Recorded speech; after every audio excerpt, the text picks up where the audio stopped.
Okay, people, we're going to take a look at the second application of quadratic equations. We looked at the area of the rectangle, and now we're going to deal with right triangles and the Pythagorean Theorem.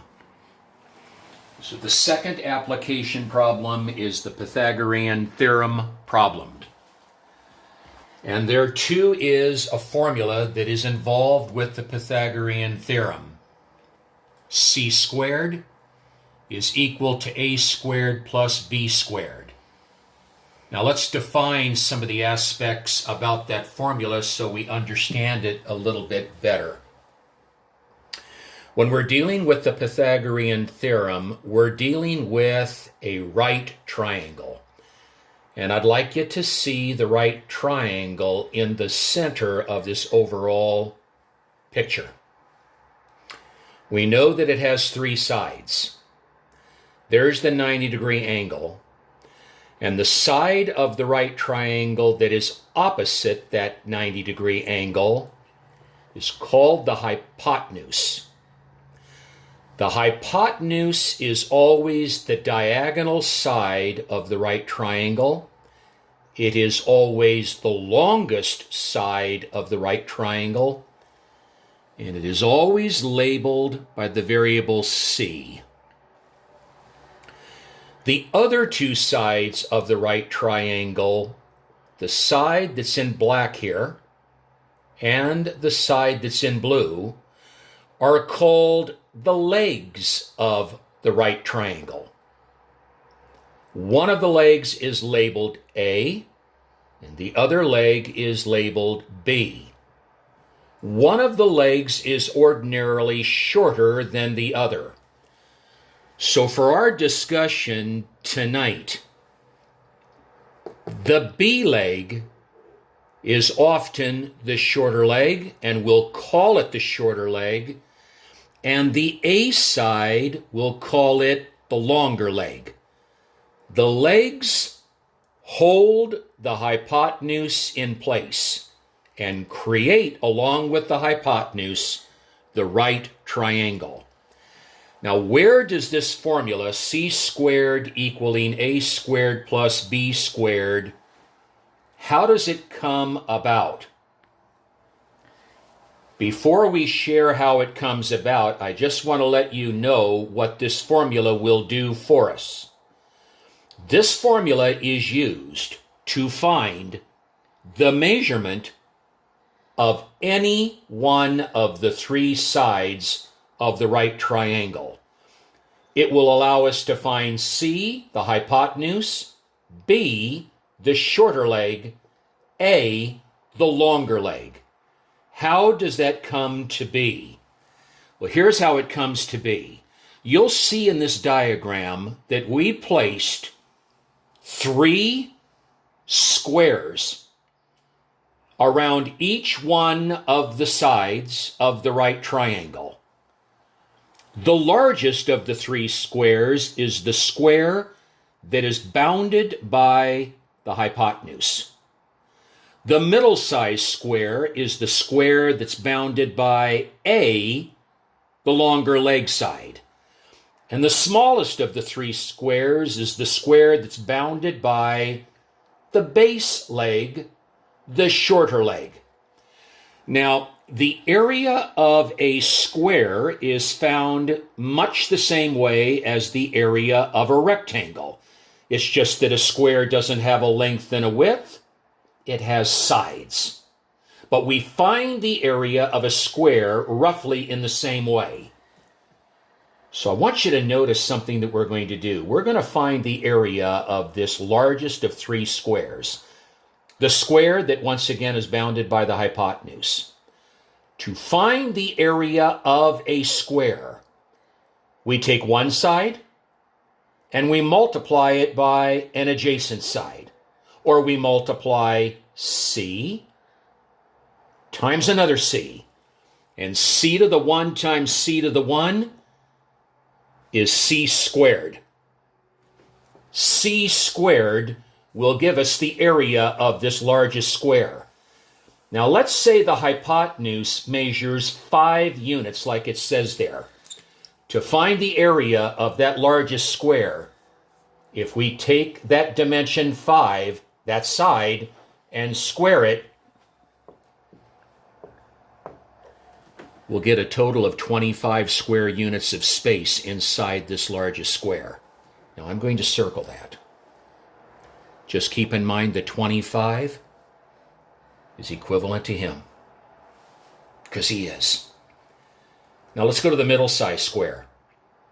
We can find the area of this square by taking one side marked A times another side marked A squared. Its dimension is 4 units, therefore 4 squared, and that area is 16 square units. That 16 is him. Let me put some numbers in place there. And if we go to the smallest of the 3 squares, its side is B, another side is B, B squared would be its area, 3 squared would give us 9 square units. The B squared of 9 goes right there. And notice,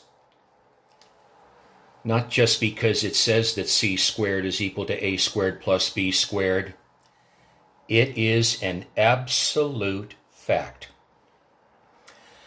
Not only is the area of the largest of the 3 squares, which is 25, not only is its area of 25 equal to the sum of the areas of the 2 smaller squares, 16 plus 9, not only is that a truth, then what must also be a truth is this.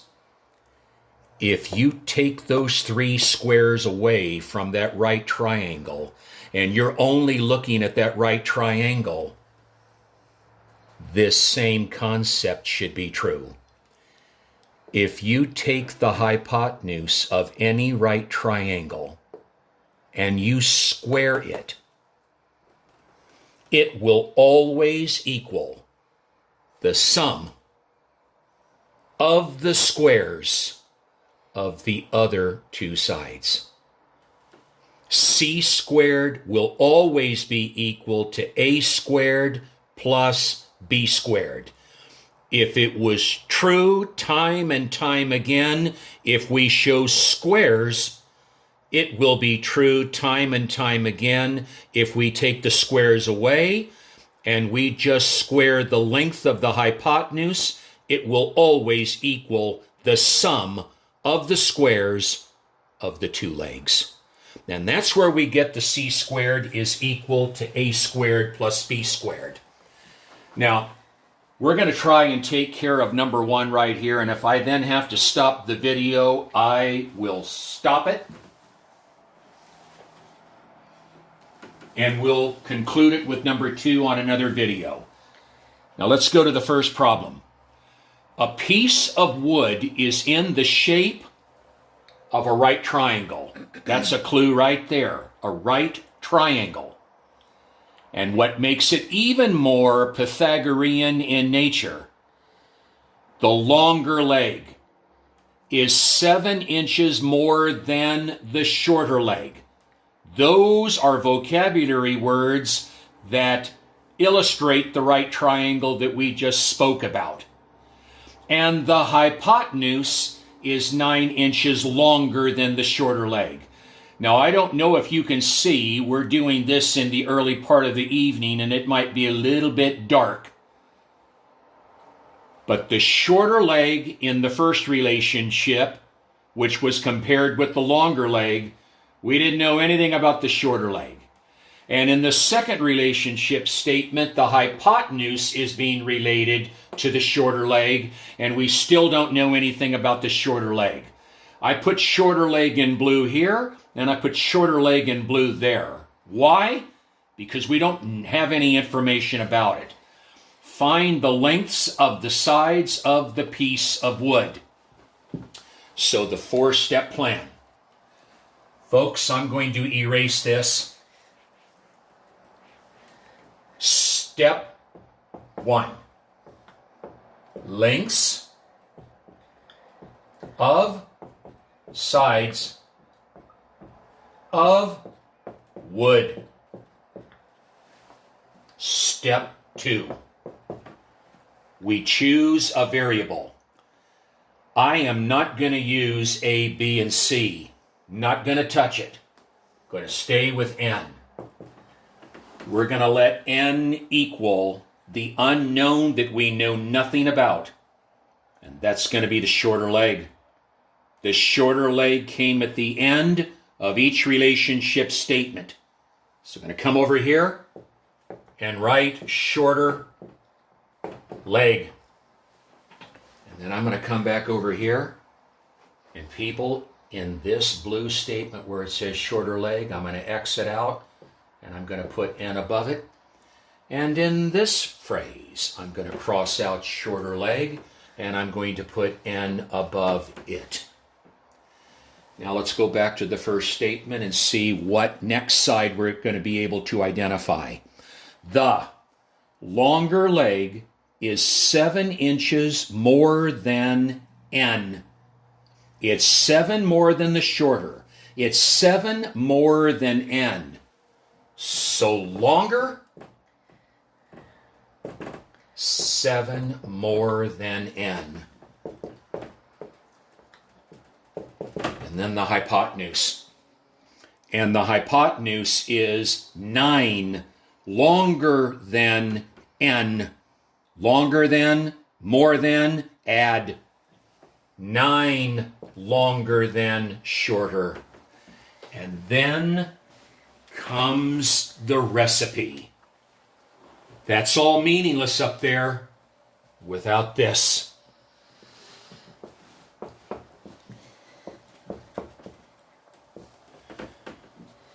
Now I'm going to go back up there into that step number 2, and I'm going to do something that will help us substitute correctly. I told you that the hypotenuse is always labeled by C. Always. It's always. So right next to this hypotenuse in step 2, I'm going to put a C. I'm letting the longer leg, I'm going to let it be A.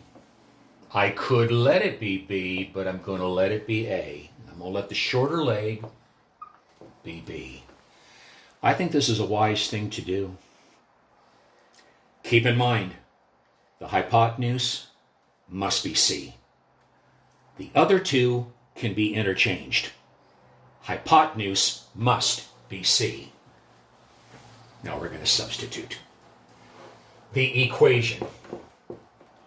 We're going to take these 3 expressions, and we're going to substitute them into that Pythagorean theorem. We start with taking the value of C and squaring it. The value of C is the hypotenuse. It's 9 plus 9. You'll need a house. 9 plus N squared is equal to A squared. Your value of A is 7 plus N.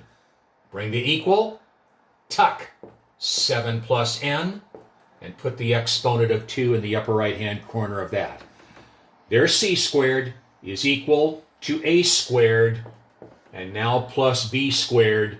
Your B is N plus N squared. Now, folks, I am not going to write this binomial twice, like I talked about yesterday, and FOIL. I'm not. I'm not going to write him twice and FOIL. We're going to square each one of these binomials. The more you do it, the better you will get at it. So to square this binomial, here we go. You square the first term. Square 9. You square the last term. You square n. N to the 1 times n to the 1. N to the 2. And then the middle. It is their product. multiplied by 2 in the middle. Their product, 9 times n. 9n times 2, a positive 18n, is equal to, this one, square the first, square the last. Their product, 7 times n, 7n. 7n times 2, positive 14n. And then don't forget to bring down this n squared. Now, let's simplify the sides. This left-hand side, it's fine the way that it is. 81 plus 18n plus n squared is equal to, now we're going to combine like terms, 49 plus 14n, combine these two like terms. Don't do anything with the exponents. You're adding. And when you add, you just add the coefficients, plus 2n squared. Now, like we shared yesterday, we're looking at a quadratic equation where there are quadratic terms on both sides. We want to go to the side of the equation that has the smaller coefficient of quadratic term. That coefficient is 2. That coefficient is 1. We want to go to this side, the left side, and we want to eliminate this 1n squared from the left-hand side and move it over to the right. But when he moves over to the right, his comrades that are on his same side, they must move over to the right as well. So we're going to move all of the terms of the trinomial on the left-hand side. We're going to move them over to the right. Let's start with that 81.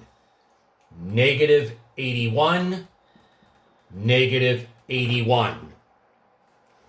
Negative 18n, negative 18n.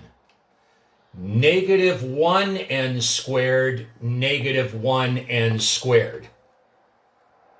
The 81s cancel. The 18n's cancel. The n squareds cancel. We have 0. Now on the right-hand side, I am not going to bring down the constant term first. That would be too awkward to attempt to factor. We want to write it in descending order. So we're going to begin with the quadratic. Positive 2, negative 1. It'll leave us with a 1n squared. The linear terms. A positive 14 added with a negative 18. A negative 4n.